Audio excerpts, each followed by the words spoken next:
Ida Shimase, let's try something new. Lesson 1, Denial. Principle 1, realize I am not God. I admit that I am powerless to control my tendency to do the wrong thing and that my life is unmanageable. Happy are those who know they are spiritually poor. Matthew 5:3. Step 1. We admitted we were powerless over our addictions and compulsive behaviors, that our lives had become unmanageable. For I know that good itself does not dwell in me, that is, in my sinful nature. For I have the desire to do what is good, but I cannot carry it out. Romans 7:18. Think about it. Before we can take this first step in our recovery, we must first face and admit our denial. God tells us, you can't heal a wound by saying it's not there. Jeremiah 6:14, the Living Bible. The acrostic for denial spells out what can happen if we do not face our denial. Disables our feelings. By repressing our feelings, we freeze our emotions. Understanding and feeling our feelings is freedom. Say that again. Understanding and feeling our feelings is freedom.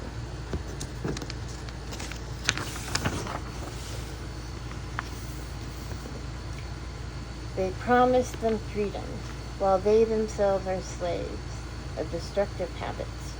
For we are slaves of anything that has conquered us. 2 Peter 2:19. GNT, what is that? I'm not sure. Energy loss. A side effect of our denial is anxiety. Anxiety causes us to waste precious energy running from our past and worrying about and dreading the future. It is only in the present, today, where positive change can occur. He frees the prisoners. He lifts the burdens from those bent down beneath their loads. Psalms 146:7 and 8, the Living Bible. Negates growth. We are as sick as our secrets. We are as sick as our secrets. We cannot grow in recovery until we are ready to step out of our denial into truth. They cried to the Lord in their troubles, and He rescued them. He led them from their darkness and shadow of death and snapped their chains. Psalms 107:13 and 14, the Living Bible. Isolates us from God. God's light shines on the truth. Our denial keeps us in the dark. God is light. In Him there is no darkness at all. If we claim to have fellowship with Him, yet walk in the darkness, we lie and do not live out the truth. But if we walk in the light as He is in the light, we have fellowship with one another, and the blood of Jesus, His Son, purifies us from all sin. 1 John 1:5-7. Alienates us from our relationships. Denial tells us we are getting away with it, so we think no one knows, but they do. What is the answer? Stop lying to each other. Tell the truth.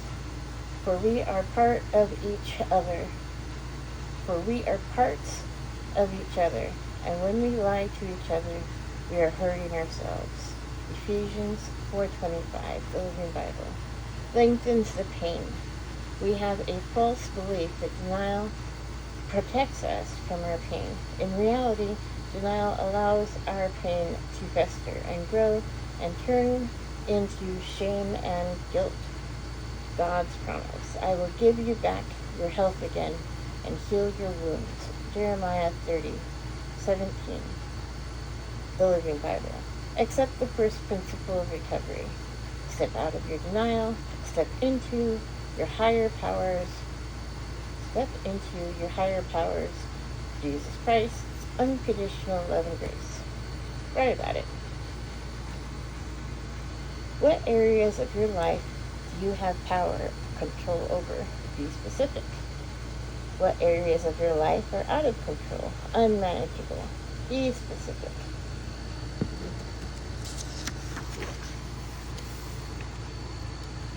How do you think taking this first step will help you?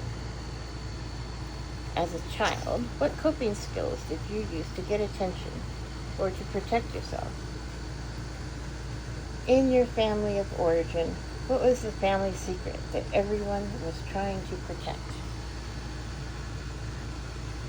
How do you handle pain and disappointment? How can you begin to address your denial? In what areas of your life are you now beginning to face reality and break the effects of denial?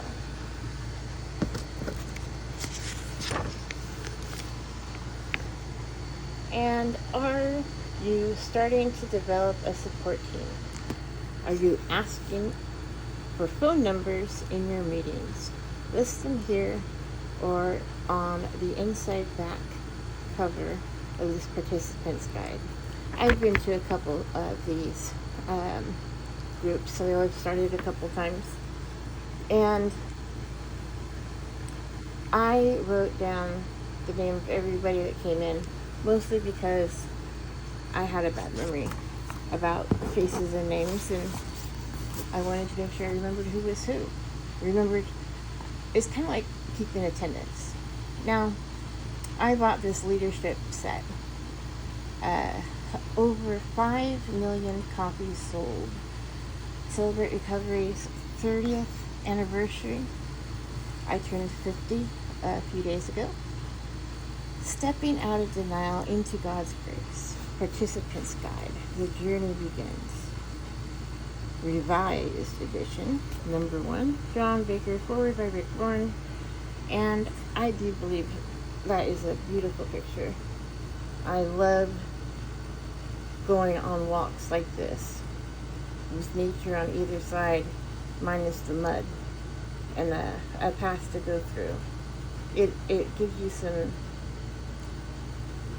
It's nice to know that you are not stepping through and damaging anything. That there is a path there, and I don't know where this YouTube journey is going to take me.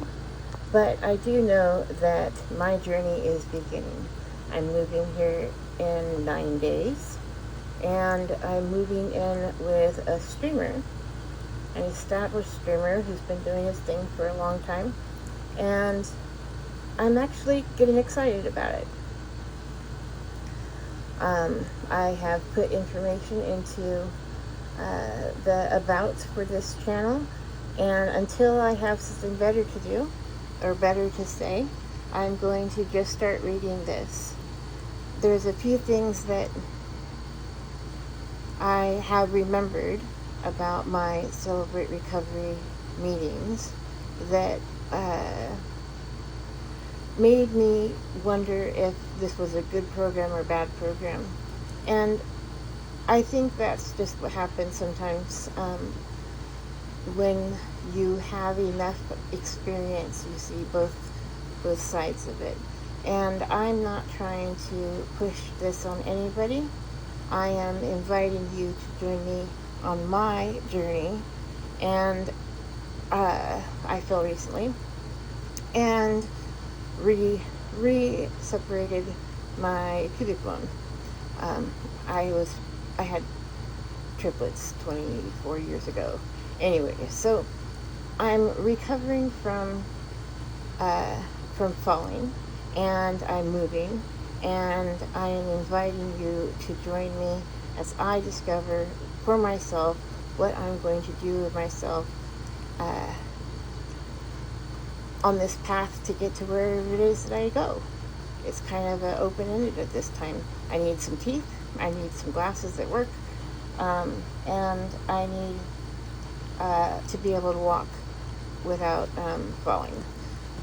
I think that's plenty to talk about. 10 minutes.